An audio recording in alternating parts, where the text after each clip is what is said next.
अस्सलाम वालेकुम फ्रेंड्स, उम्मीद है आप सब खैरियत से होंगे। आज मैं आपके साथ क्विक एंड इजी कीमे की रेसिपी शेयर करने वाली हूँ जो बहुत ही सिंपल तरीके से तैयार होता है और इतना मज़ेदार बन जाता है। आइए कीमे की रेसिपी को स्टार्ट करते हैं।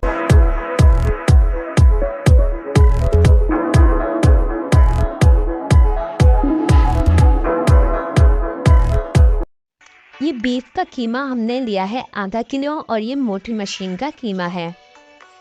बारीक नहीं है, ये नॉर्मल है, ये देख लीजिए।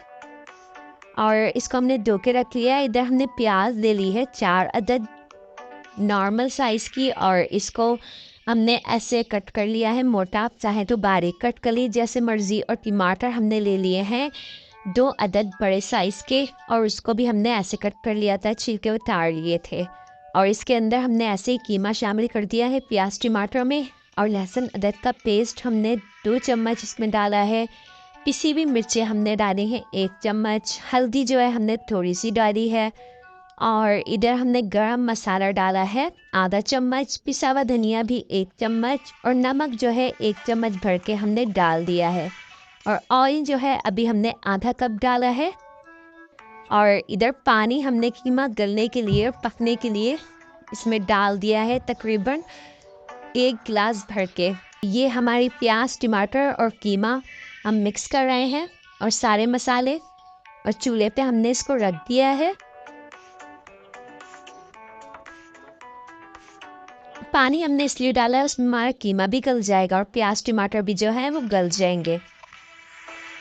अब हमने इसको उबाला देना है इसके पानी को। ये देखिए इसमें बॉयल आ गया है। दोबारा से हम इसको ऐसे मिक्स कर देंगे चम्मच की मदद से। और फ्लेम को हमने मीडियम कर देना है, मीडियम टू लो, ज़्यादा लोअर भी नहीं करना।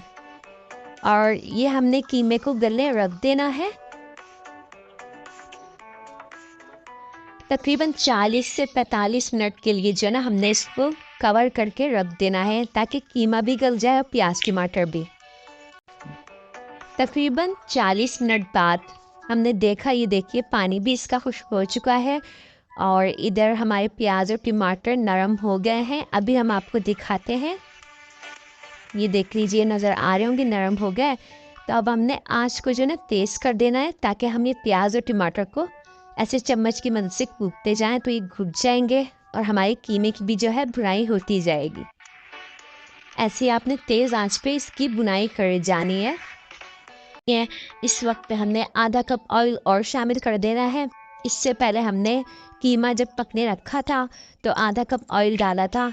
ये 1 कप हो गया है फुल टोटल। और ये अब हम ऐसे ही बुनाई करते जाएंगे, चम्मच चलाते जाएंगे। धनिया, हरी मिर्ची और अदरक जो काट के रखी है उसमें से आधी हमने बुनाई करते वक्त भी शामिल कर देनी है। ये देख लीजिए कीमा हमारा रेडी हो चुका है। आप लोग ट्राई कीजिएगा और बताइएगा कमेंट में कि कैसी लगी आपको ये रेसिपी। और अगर आप ये चैनल पे न्यू है तो मेरे चैनल को सब्सक्राइब भी कर लीजिएगा, बेल नोटिफिकेशन को प्रेस भी कर दीजिएगा। मिलते हैं इंशाल्लाह ताला नेक्स्ट रेसिपी के साथ। तब तक के लिए दुआओं में याद रखिएगा, अपना ख्याल रखिएगा। अल्लाह हाफिज़।